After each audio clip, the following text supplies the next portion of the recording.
Bienvenidos a Medicarte. Los saludo a su servidor Miguel Leija y me encuentro en compañía, como cada episodio, de mis compañeros y amigos Isaac Enríquez, Oscar Rodríguez, Raúl Pacheco y baldulparco.com. Esto es Medicarte.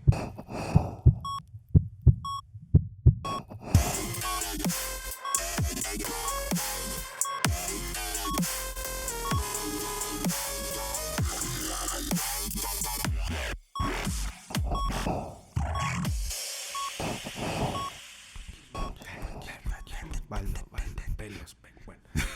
¿Ya? Chale. Retomamos el tema con la doctora Zaida Borrego. Vamos a continuar hablando del mieloma múltiple. Vamos a hablar un poquito sobre patogénesis, ¿sí?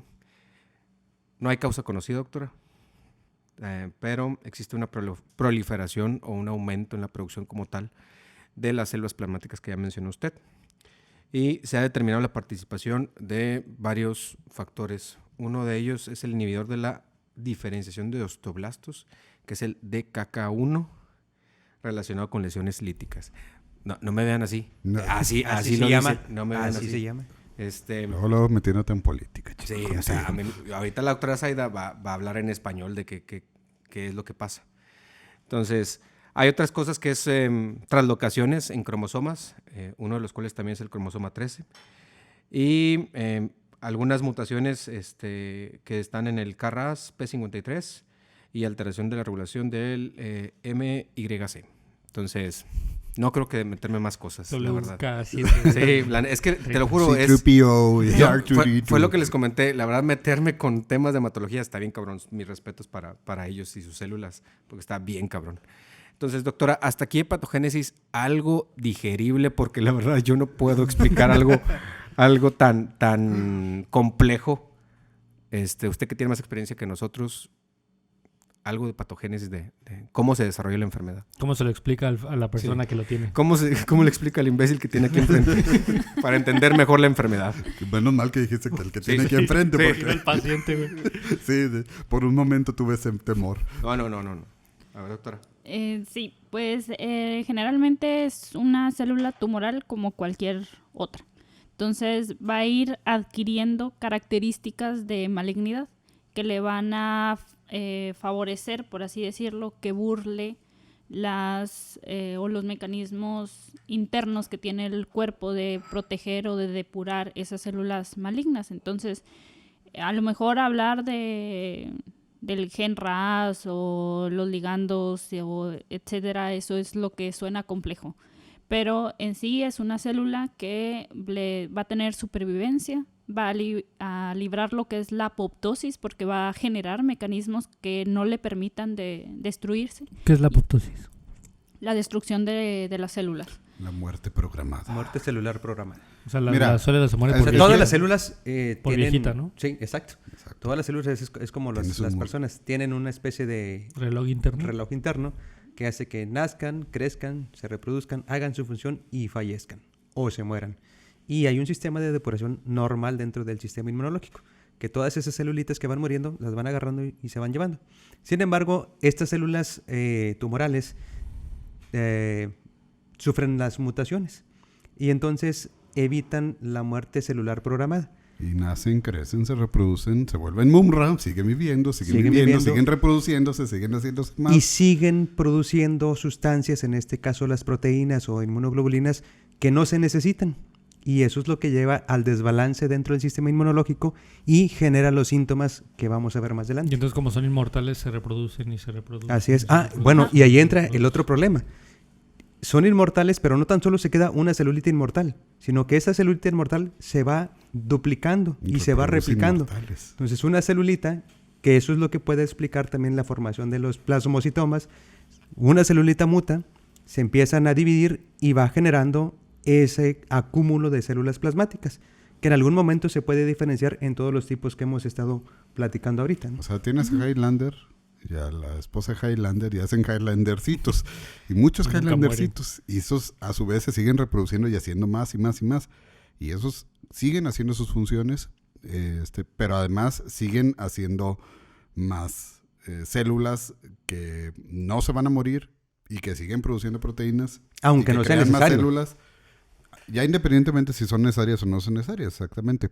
Hay que recordar que a fin de cuentas el cáncer es eso. O sea, una célula que pierde su regulación y se empieza a dividir o a reproducir o a duplicar, multiplicar de manera incontrolada. Lo mismo pasa aquí, pero además de que se vuelven muchas células, siguen produciendo esas proteínas o esas sustancias o esas inmunoglobulinas que normalmente al llegar a cierto punto la célula se moría y pues dejaba de producirlas y tenía nada más una cierta cantidad de células siempre, porque unas se morían y otras nacían. Pero aquí se pierde ese control y empieza a tener mucho mayor cantidad de células anormales y que siguen produciendo de manera anormal esas proteínas, esas inmunoglobulinas. Y aquí juega un papel muy importante lo que es el osteoclasto y el osteoblasto, que son células que también se encuentran dentro del estroma medular y hay un desbalance como tal en la producción o más bien estimulación de los osteoclastos. Estos osteoclastos son células que reabsorben el hueso, por así decirlo. Entonces, son importantes porque muchas de las manifestaciones clínicas que se presentan en el mieloma derivan de una estimulación de lo que es el osteoclasto, que reabsorbe el hueso y libera el calcio. Entonces, el osteoblasto, que tendría como que la función de mermarlo o de formar hueso. De formar hueso o de inhibir a lo que sería el osteoclasto, no lo hace. Y aquí, o sea, son otros mecanismos que la osteoprotegerina o los ligandos RANK y demás. Entonces, finalmente hay un desbalance entre un osteoclasto y un osteoblasto. La célula plasmática se sirve de lo que es el estroma medular para su supervivencia, para su proliferación y la producción anormal de esa proteína monoclonal que se está derivando de la misma célula plasmática que se está dando.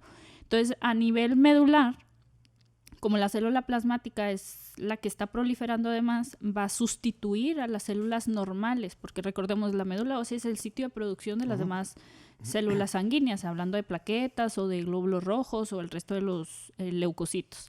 Entonces, de ahí también derivan las manifestaciones clínicas que va a tener un paciente, porque pueden llegar a tener anemia o trombocitopenia por sustitución del que la célula plasmática ya invadió la médula por la misma proliferación, por ciertas citocinas que libera esa misma célula plasmática que favorece que la médula ósea no dé una eritropoiesis normal. Eritropoiesis es la generación de células, en este caso de células rojas. Y como veremos más adelante, estas proteínas, como yo les había mencionado, son muy pesadas. Entonces, al final, el riñón, que tendría la función de depurar las proteínas, lo va a tapar, por así decirlo, y se desarrolla algo que se llama el riñón del mieloma. Entonces, como es tan pesada, la inmunoglobulina no la puede filtrar. A veces por eso nada más se identifican las cadenas ligeras, que es lo que detectamos por medio de las proteínas de Benson-Jones. Pero ese mismo calcio también va a tener un daño a nivel renal. Entonces, se disminuye la producción de eritropoyetina, y la eritropoyetina también es una hormona que ayuda a la síntesis de la línea eritroide. Entonces, podemos llegar a tener anemia por diferentes mecanismos, pero en sí es porque la célula plasmática pues está en una proliferación anormal. Oye, ¿cómo se le llama a las personas que se meten en las casas y se quedan habitando en ellas? ¿Los paracaidistas? Bueno, en mi Ciudad de México se les llaman así. No, sí tiene un nombre, pero no. Eso es un terreno. Pues, sí son paracaidistas, pero tienen también otro nombre. Pero bueno, a fin de cuentas es eso, ¿no? Que es más o menos lo que pasa acá. O sea, esas células plasmáticas anormales se empiezan a adueñar del espacio dentro de la médula ósea y empiezan a ocupar esos espacios donde normalmente había familias, vamos a decir que las sacan. Esas otras familias eran las que se encargaban de producir glóbulos rojos, otros tipos de glóbulos blancos. Entonces, de ahí una de las causas de anemia. Y lo del riñón que comentaba, pues es como si tuviéramos un sedazo, ¿no? Un colador que tuviera el filtro muy pequeño, y yo le quiero colar, en lugar de arena, como vamos a irnos a los albañiles, ¿no? Que pasan por el sedazo a la arena. Bueno, en lugar de pasar arena, quieren pasar grava. Pues esa grava no va a pasar, se va a atorar al punto en que va a tapar ese sedazo. Es una forma de explicar lo que pasa en el riñón. Se empieza a tapar ese riñón, no deja pasar, solo pasa lo que lleva de arena, que serían las proteínas de cadena ligeras o de Ben-Jones, y lo otro se va quedando ahí atorado hasta que condiciona pues daño en el riñón. Y al dañarse en el riñón se deja de producir esta otra hormona que es la eritropoyetina, con lo que disminuye el estímulo para producir glóbulos rojos, y por ahí tenemos otra causa de que disminuya los glóbulos rojos y se presenten anemias. Excelente. Aquí un pequeño diagrama que tengo que le voy a pasar la presentación a Baldo para que no empieces. A ver si ahora sí la pone. Las células tumorales inducen secuelas de señalización directas e indirectas en la médula ósea. Todo esto ya lo dijo la doctora. Promueven la proliferación, la supervivencia, migración y resistencia a los medicamentos. Posteriormente llega una enfermedad ósea con desequilibrio entre los osteoblastos y los osteoclastos. Para posterior empieza con un dolor óseo grave, fracturas patológicas vertebrales y extravertebrales e hipercalcemia. Todo esto, ya lo dijo la doctora, solo es un diagrama que está aquí. ¿Algo más que tengan que ver hasta aquí? Pacheco. Está excelente la explicación. Yo nomás diría que las fracturas no conozco ninguna que sea patológica. A lo No mejor ahí hablar que sea de no terreno patológico, patológico. O sea, que sea no patológica. Que sea no patológica, Terreno, ¿no? Pero sí. o sea, hablamos de fractura en terreno patológico o en área patológica, ¿no? Lo que pasa es que ahí hablan de que una fractura patológica, o lo que nosotros conocemos como patológica, significa que no hay una fuerza suficiente externa para poder lesionar ese órgano, o sea, ese hueso. Una fuerza mecánica. O que existe un daño previo en el hueso, en el sitio donde se presentó la fractura, ¿no? O sea, no es normal que alguien se pare y se le fracture el fémur. Exacto. O sea, no es normal. Sí. Entonces, O sea, hay pacientes que con cargar una maleta se fractura. Entonces, eso sería patológico. Es algo que se le conoce como O sea, una fractura que patológica. no se le pone una fuerza mecánica suficiente para desarrollar Ahora, una si te fractura. doy un balazo en la pierna y se te fractura, eso era evidente que iba a suceder. Va. Presentación clínica, doctora. Sí. Voy a mencionarle un poquito nada más sobre el porcentaje o la incidencia y ya usted habla más de la presentación clínica. De los síntomas, dolor óseo, que es lo principal, generalmente predomina un dolor en la espalda en un 58% de la incidencia. Fatiga, generalmente secundario a la anemia crónica que puede generar en un 32%. Fractura patológica de un 26 a un 34%. Pérdida de peso, parestesias y fiebres, rondan un 24, 5 y 0.7%, y hay un 34% asintomáticos. Eso fueron en cuanto a los síntomas y presentación clínica. Y sí, de lo que estuve leyendo, obviamente, es lo principal, el dolor óseo, generalmente en la espalda. Hasta aquí, doctora, de síntomas, ¿es lo más típico el dolor en la espalda? No precisamente en el dolor de la espalda. O sea, hay bibliografías que mencionan que un 70 o un 80% es dolor óseo. Pero Ok. el dolor óseo es lumbar Ujú. y costal. Y se exacerba mucho al movimiento. Entonces, muchos de los pacientes que ya llegan por dolor, entonces lumbar. Entonces, pues, ¿qué lo van a tratar? Como una lumbalgia, le van a Exacto. dar AINES, Sí. lo van a regresar a la casa. En Entonces, este- ahí ya... En este momento estoy pensando en todas las lumbalgias. Sí, de hecho, es que de hecho, doctora, por ejemplo, le digo, Pero sí le toma radiografías. A las lumbalgias sí le toma radiografías. nosotros que generalmente estamos ahí en urgencias, lumbar, bueno, pues una lumbalgia crónica. Y si tienes factores de riesgo, pues sí piensas en lumbalgia. Y al igual, dolor costal, es una costocondritis. Dale Ajá. manejo nada más para Entonces, dolor. pero esos dos sitios, o sea, lo que es lumbar y costal, así es como que lo más característico. Típico, y más creo. si se exacerba con el dolor. Digo, el dolor, Con el el movimiento. movimiento, perdón.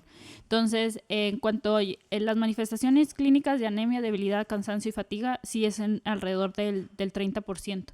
Y los otros son un 20 o un 25% de datos de hiperviscosidad. O sea, Ok. como Ujú. recordando, la proteína es muy pesada, la sangre se vuelve más viscosa. Entonces, espesa. el paciente puede tener cefalea, visión borrosa. Entonces, nadie piensa que pueda tener eso ser un dato de hiperviscosidad. O sea, una Sí, no. cefalea o visión borrosa, pues dices, pues no.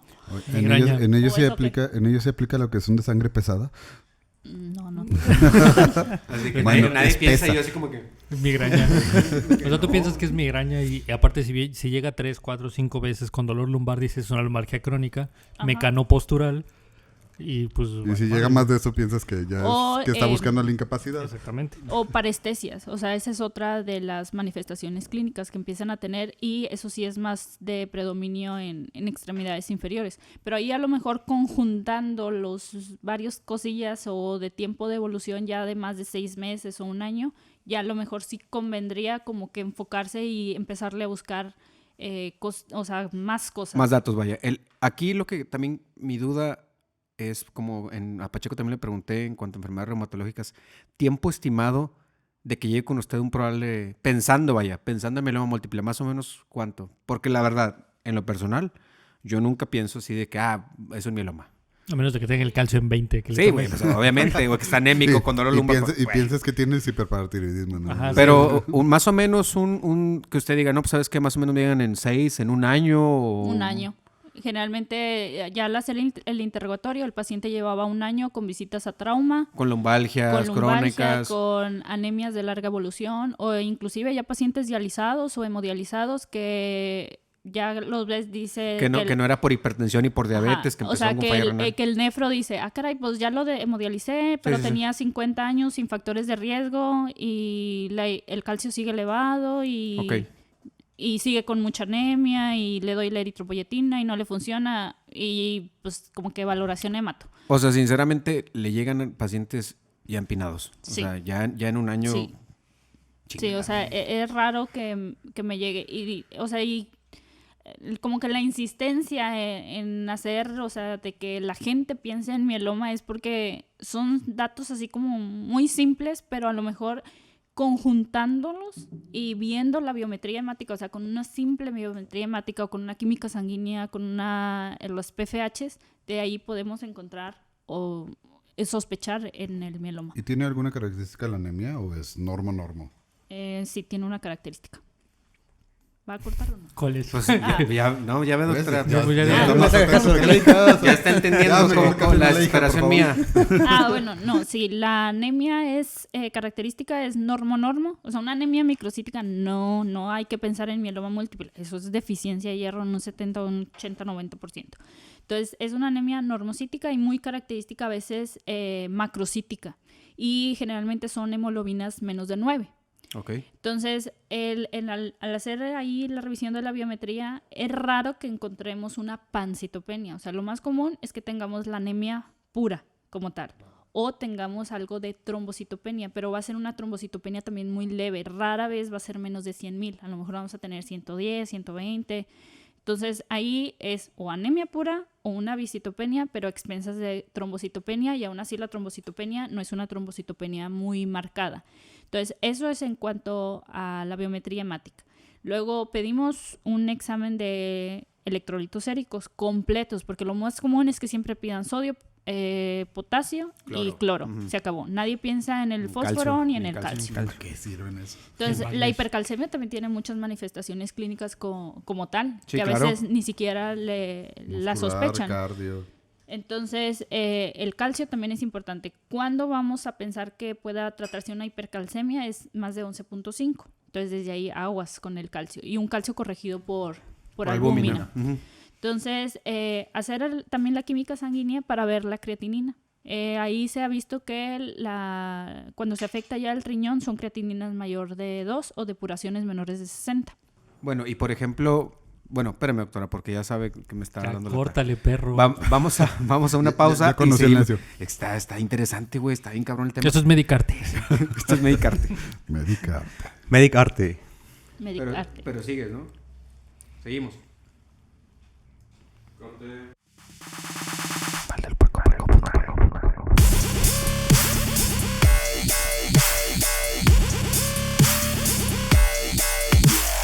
Medicarte. Regresamos con el tema y le voy a preguntar, doctora, lo que ya le había dicho. Más o menos el tiempo estimado en que un paciente, también ya nos dijo el tiempo estimado en que llega con usted, pero por ejemplo de falla renal. Yo sé que debe ser variable, pero un promedio más o menos que ya tenga la afección renal el paciente o no lo podemos determinar. Ajá, es que no depende tanto del tiempo. O sea, depende mucho del tipo de mieloma. O sea, si es uno de cadenas ligeras o un IgD que es rarísimo, menos del 2%, o los IgA son los que tienden a ser más falla renal. Okay. A lo mejor sí, cuando empiezan con la hipercalcemia o algo de anemia, pues a lo mejor te tardarán unos 6 meses en instaurarse como que la falla renal. Pero no depende tanto en sí como del tiempo, sino del tipo de mieloma que se trate. Va. En cuanto a un anagrama que encontré aquí, se refiere al CRAP, Ajá. que es el calcio, lo de la falla renal, anemia y obviamente lo de la lesión en los huesos. ¿Sí? Sí.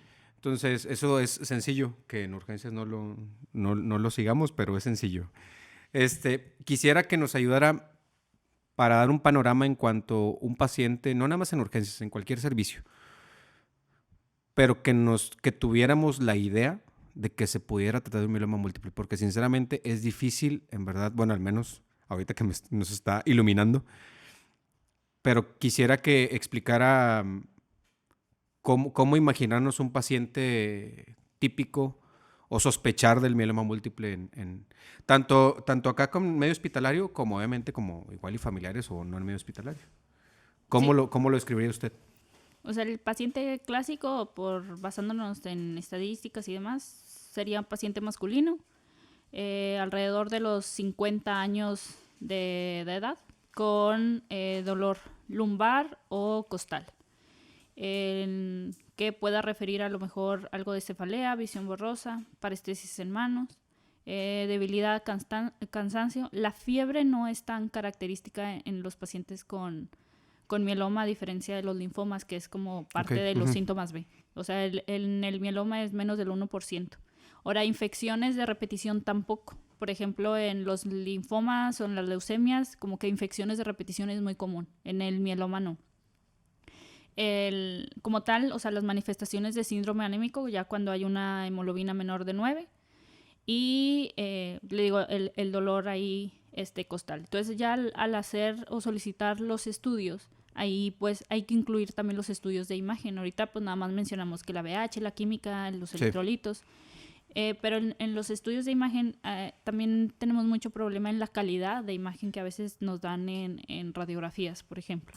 Entonces ahí al solicitar la radiografía lumbar pudiera verse el aplastamiento de los cuerpos vertebrales o la presencia de las lesiones líticas.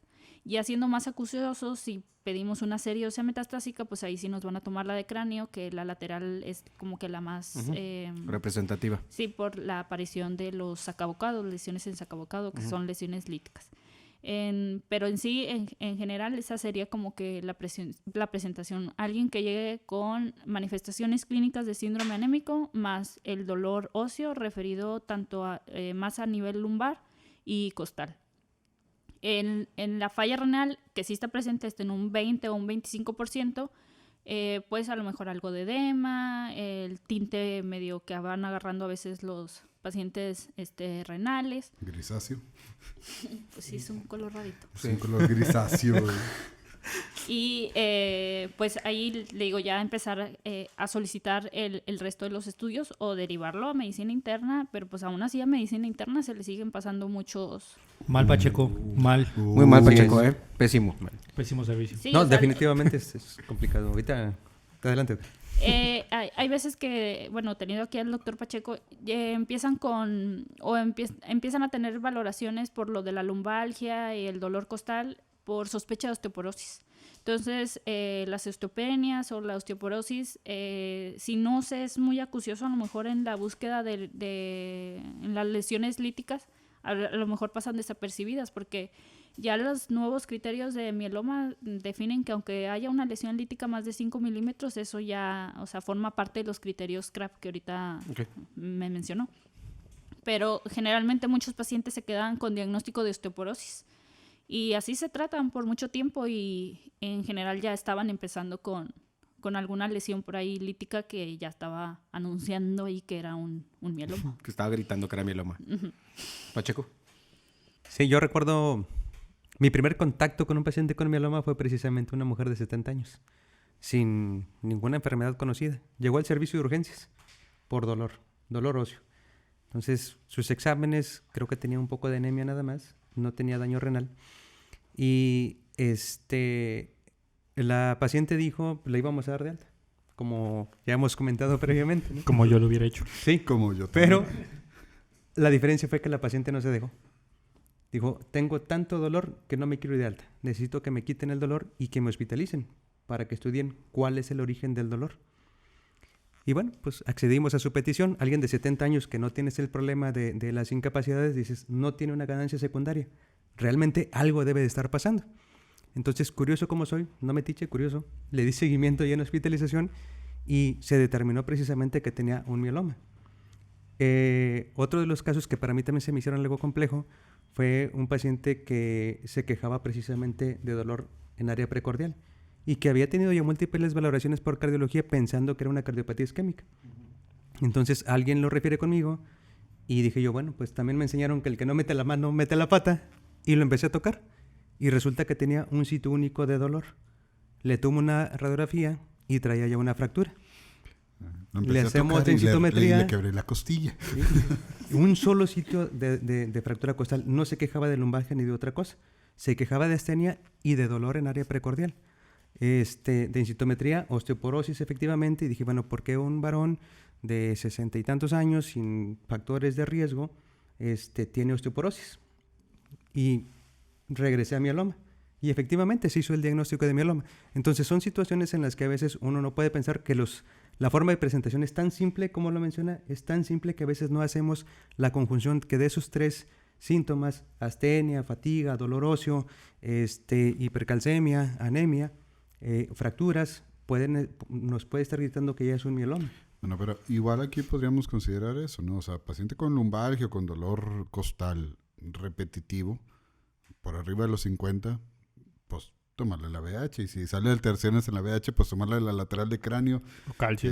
Y el calcio, ¿no? Yo diría, no tanto el O, sino I, ¿verdad? Calcio y la lateral de cráneo, pensando en lesiones buscando lesiones de saco abocado, ¿no? Sí es cierto, la verdad es que está descrito, los ojos no ven lo que el cerebro no conoce. O sea, si no lo pensamos y no lo sospechamos, pues nunca lo vamos a detectar. Eso es una realidad, ¿no? Si jamás pensamos en mieloma, pues nunca vamos a detectar mieloma. Sí, aunque veas la radiografía de cráneo con los hoyos, vas, mira qué chistoso el cráneo tiene. Se llama cráneo Gruyère. Mala técnica de impresión. Qué curioso. Qué malo es el técnico radiólogo. Que le tomen otra, por favor.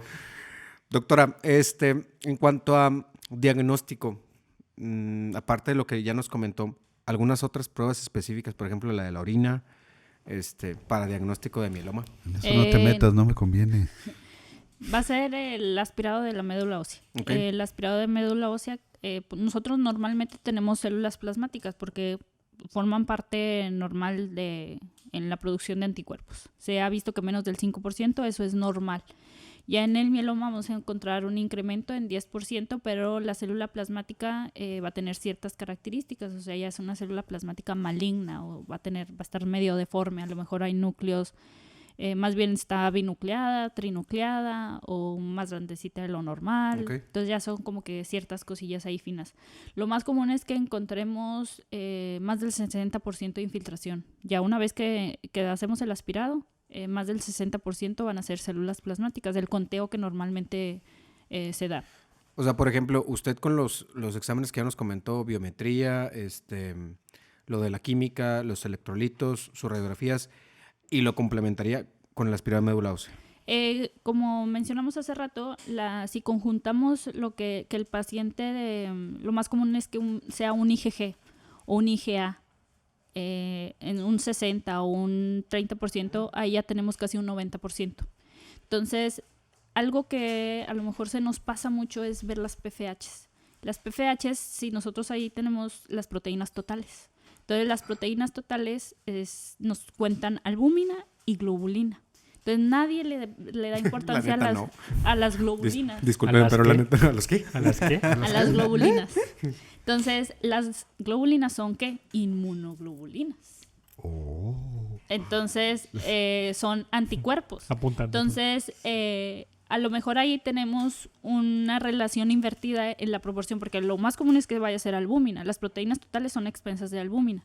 Entonces, pero hemos visto proteínas totales de 11 o de 12, cuando el valor normal es 7, 8. Entonces, caray, entonces, ¿expensas de quién? No va a existir una albúmina de 8 o de 9. O sea, las albúminas más altas que yo he visto son de 5 o 5.5. O sea, no he visto yo albúminas de 8. Entonces, pero si te fijas en la partecita de abajo donde dice globulina, ahí a lo mejor que es hasta 3.5, ahí tenemos 5.5, 6, 7. Y dices, caray, porque tiene globulinas más aumentadas. Y eso es desde ver unas simples PFHs. Laboratoriazo. Ahí en las PFHs que tenemos también DHL. La DHL se ha visto que juega un papel importante en el mieloma como factor pronóstico. Entre más DHL elevada, mal pronóstico para el paciente. Eso indica mucho recambio celular, entonces, o mucha proliferación. Entonces, desde ver una DH elevada, las PFHs alteradas a expensas de las globulinas, pensando que vaya a ser un IgA o un IgG, que es lo de los más comunes, pues te dice, o sea, aspíralo porque muy probablemente vaya a ser un mieloma. Entonces, le haces el aspirado, encuentras la proporción o la infiltración por las células plasmáticas, y si te cumple uno de los criterios que son CRAB, que es el calcio, la anemia, la falla renal o las lesiones líticas, pues ya, eso se trata de un mieloma. Entonces, recientemente pues se incluyó algo, lo que son la alteración de las cadenas ligeras libres en suero. Entonces, esas, como yo les había mencionado, que parte de la estructura de la inmunoglobulina son las cadenas ligeras, nosotros en el cuerpo tenemos kappa y lambda. Esas son las cadenas ligeras que tenemos. 60% van a ser kappa, 40% van a ser lambda. Eso ya está bien establecido, o una relación 2:1. Okay. Entonces, se pueden medir y eso nos va a indicar clonalidad. O sea, ¿por qué? Porque es una enfermedad clonal, como ya lo mencionamos. O sea, la célula se mutó y va a dar origen exactamente, todas las células van a ser iguales de la que se mutó. Entonces, esa clonalidad, en los mielomas se pueden clasificar IgG, kappa o IgG, lambda. No hay IgG, kappa y lambda.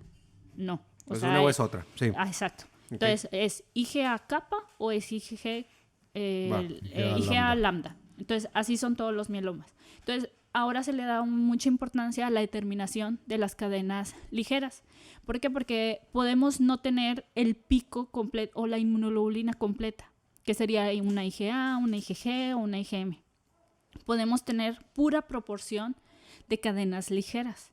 Entonces, al tener una relación anormal en lo que es ya bien establecido los valores normales de las cadenas ligeras, aunque no tengamos IgA, IgG, eso ya es un criterio para mieloma. Sí. Puedes no saber cuál es la muñeca, pero sí sabes que tiene puro pedacito de enfermera o puro vestidito de noche. Exacto. Sí. Entonces, eso también ya está incluido dentro de los criterios diagnósticos, porque también tenemos el mieloma múltiple de cadenas ligeras, que es el 15%.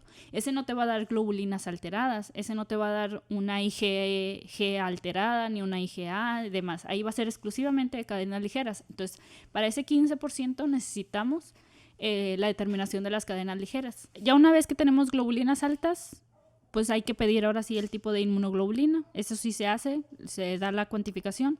Si tenemos más de varias inmunoglobulinas alteradas, eso no va a ser mieloma múltiple. O sea, el mieloma múltiple es un solo es específica, tipo, es una. Es un solo tipo un solo pico de inmunoglobulina, y hacemos un estudio que se llama electroforesis de proteínas. Ah, sí. Entonces, esa electroforesis de proteínas, nosotros tenemos es una gráfica. El pico más alto va a ser la albúmina, pero tenemos proteínas alfa, gamma y beta. Entonces, las inmunoglobulinas, por el nombre del alfabeto griego, pues es G. Entonces va a correr en la región gamma. Entonces, al hacer la gráfica, pues son ondas, por así decirlo. Entonces vamos a tener un pico en la región gamma que no debería de existir. Entonces, ahí es cuando, por medio de la electroforesis, podemos sospechar que pueda ser algo monoclonal. Ahí, como tenemos muchas inmunoglobulinas, la electroforesis te va a decir, tienes un pico en gamma. Pero puede ser IgG o IgG o IgM. O sea, solo te dice que tienes un pico nada más, pero no te dice... Tienes muchas inmunoglobulinas, pero no Entonces, te dice de qué tipo. Ahora solicitamos otro estudio que se llama inmunofijación de proteínas. Chale. Y ahora sí es separar esas inmunoglobulinas y ahí meter kappa y lambda, y por medio de... sigue la base de lo que es la electroforesis, pero con anticuerpos marcados, y se nos van a pintar bandas. O sea, una coloración. Entonces, ahí si hay ya la clonalidad, vamos a ver que se va a pintar en la región gamma, por ejemplo, si es un IgG, y kappa. Entonces, ahí ya podemos determinar que se trata de un mieloma. Un diagnóstico definitivo ya de... IgG, Lambda. Lambda Kappa o lambda. o kappa. Va. Entonces, Cabrón. sí, hay estudios donde tenemos la electroforesis negativa. O sea, no tengo yo el pico. Entonces digo, ay Dios, entonces hay que pedir la inmunofijación porque a lo mejor es kappa o lambda y es uno de cadenas ligeras. Entonces hay que hacer también el estudio de cadenas ligeras. Entonces son estudios a lo mejor más precisos o no tan nuevos o que no se tiene tan fácil acceso, pero son parte del diagnóstico. Del diagnóstico Y del mieloma. ¿Un promedio en cuánto se tarda en hacer todo eso? En llegar a un diagnóstico definitivo. Bueno, es que depende de los recursos. Ajá. O sea, tienes recursos en 2 o 3 días a lo mucho. Ajá, ¿no? exacto. Si no o tienes sea, recursos, yo aspirando a un es más paciente ya sé difícil. que tiene mieloma. A lo mejor no voy a saber si es un IgG o kappa o lambda porque no voy a tener la inmunofijación Por o culpa las de Oscar. cadenas ligeras en medio institucional. Estamos hablando Por de medio culpa de privado. Pero, o sea, desde ahí ya se puede iniciar el tratamiento. Ahora, Porque aspira y lo ve al microscopio y ya ajá, determina. Ajá, eso es Ok. en un solo día, en 2 horas. Ok. Entonces, Pero todos los estudios que me está diciendo hasta ahorita para determinar, ponerle apellido también a todo esto, ¿cuánto se tarda? 2-3 días. O Depen- sea, depende de si estás en medio privado o institucional. Te estoy empinando, ¿va? Sí, bastante. ajá, No, o no, sea, no, y depende también, aunque seas en medio privado, depende de los recursos que Sí, tenga tiene el paciente también. Se escucha caro. Son Sí. caros, ¿no? Sí, son caros Sí, los estudios. son estudios caros. Entonces, ahí ahora ya una vez que ya se diagnosticó, ya tenemos el nombre completo, que IgG o IgA, ya sabemos quién nos va a responder o quién no nos va a responder tanto, tendríamos que agregar algo que es el cariotipo y alteraciones citogenéticas o moleculares que nos puedan predecir si le va a ir bien Sí. con al tratamiento habitual o desde ahí ya sabemos que no le va a ir bien. O sea, es un Y factor hay que pronóstico, eso Exacto. es lo que va a pedir. Suena Las más caro. alteraciones citogenéticas todavía más específico o alteraciones moleculares. Entonces, el Grupo Internacional de Mieloma ya no nada más se centra, bueno, sí, las lesiones líticas o criterios CRAB o la DHL alta o beta-2 microglobulina elevada, ya Sino que va más incluye- allá buscando las Exacto. mejores opciones de tratamiento para cada paciente. Ajá, incluye ya esas alteraciones moleculares, que la de lesión del 17 o 414, que algunas van a Sí. ser de buen pronóstico y otras van a ser de mal pronóstico, y eso ya nos va a determinar qué tipo de tratamiento pudiéramos darle al paciente, o sea, si hoy nos vamos a ir más con calma o vamos a ser más agresivos en el tratamiento que se le pueda brindar. Esto es definitivamente quimioterapia. Si tiene el paciente alteraciones líticas a nivel lumbar, síndrome medular, que es una urgencia, o sea, como tal. O sea, el De las síndrome urgencias hematológicas. Ajá. Debería de derivarse rápidamente a radioterapia para radiar la zona, o las hipercalcemias malignas también, esas Ok. son urgencias, dar dexametasona, diuréticos, dar el ácido Hiperhidratación, soledrónico. ácido soledrónico. Entonces, son varios ahí cosillas que ya a lo mejor eso ya le tocará ver al hematólogo, pero al menos, por ejemplo, síndromes medulares o hipercalcemias sí llegan a urgencias. ¿Alguna otra pregunta, doctor? Sí, Rita? este- Tenemos más tiempo. Sí, no, de hecho yo te la puedo por seguir. eso, por Yo te eso. la puedo seguir. El punto es también ya me estoy pasando con la doctora, ¿verdad? Que son 36. Mande. Estás Ya. jugando con mi vida. Páusale porque ya son 36. Bueno, vamos a una pausa y ahorita regresamos No, con... ¿cuál pausa, güey? Güey, tenemos tratamiento y tenemos famosos. Güey. Pues ese va a tener que ser otro pinche episodio, güey, porque ya van 38 minutos. Pues que falta tratamiento y famosos. Esto es medicarte. Bueno, vamos a dejar Sí, güey, pues, no episodio se puede. hasta aquí y va a haber una tercera parte porque falta tratamiento y famosos. Doctora, discúlpenos, pero este es un tema muy interesante. Esto es Medicarte. Medicarte. Medicarte. Medicarte. Medicarte.